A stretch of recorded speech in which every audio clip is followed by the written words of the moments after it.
আজ বানাচ্ছি সজনে ফুলের বড়া।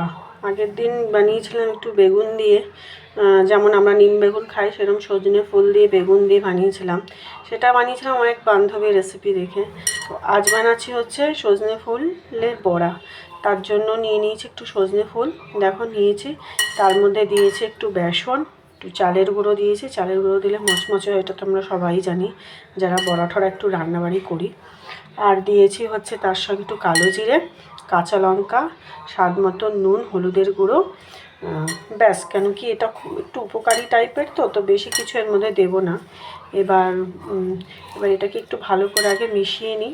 তারপরে ফুলটা তো একটু নরমই হয়, দেখো একটু মাখতে মাখতে এমনি একটু জল জলের মতন হয়ে যাচ্ছে। তো এর মধ্যে অল্প অল্প দিয়ে একটু মেখে নেব। মেখে নিয়ে তারপরে এটাকে বড়া করব। ভালো করে মেখে নিয়েছি, এটাকে মেখে নিয়েছি, ভালো করে মাখা হয়ে গেছে। তেল দিয়ে দিয়েছি, কড়াইয়ের তেলটা গরম হয়ে গেছে। এবার একটু করে বড়া ছাড়ি।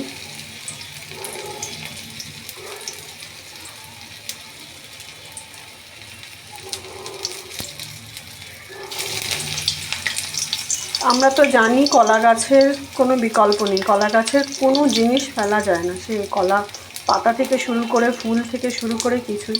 সজনে গাছটাও কিন্তু ঠিক সেরকমই। সজনে গাছের ডাঁটা তো আমরা খাই, সজনে ডাঁটা যেটাকে বলে। ফুল পাতা সবই কিন্তু উপকারী।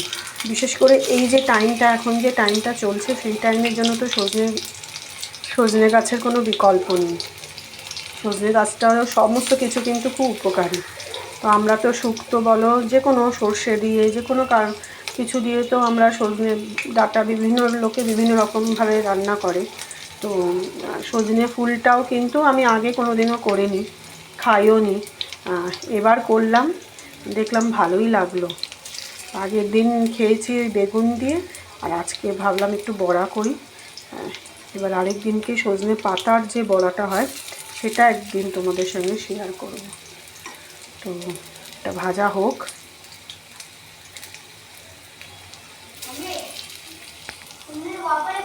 ভাজা ভাজা হয়ে গেছে, তুলে নিই।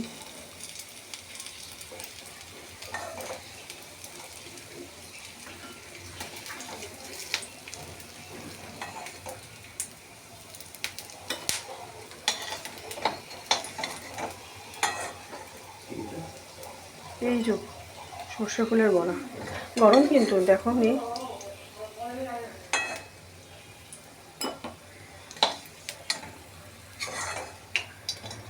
তোমরা তো বানাও, যারা খাও ঠিকই, তো আমি একটু আমারটা শেয়ার করলাম।